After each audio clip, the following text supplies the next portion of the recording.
Drama serial Ertugrul Ghazi जो कि पाकिस्तान में बहुत ज़्यादा मकबूल हुआ, ना सिर्फ ड्रामा मकबूल हुआ बल्कि इसकी हीरोइन हलीमा सुल्तान उससे भी ज़्यादा हिट गई। तो हलीमा सुल्तान के चाहने वाले पाकिस्तान में हर जगह नज़र आते हैं।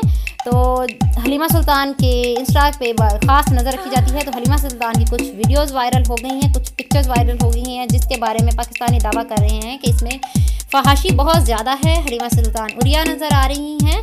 तो सबसे पहली बात है पाकिस्तानी फैंस, आप लोग हलीमा सुल्तान के फॉलोअर हैं, जबकि ये इनका रियल नाम है इसरा, और ये इसरा साहिबा हैं। हलीमा सुल्तान सिर्फ एक करैक्टर तक थी। आप लोग चाहते हैं कि ये उसी तरह बापर्दा नज़र आएँ, तो ऐसा नामुमकिन है। वो इसरा है, वो इसरा थी, वो इसरा रहेंगी, वो ऐसी पिक्चर्स शेयर करेंगी।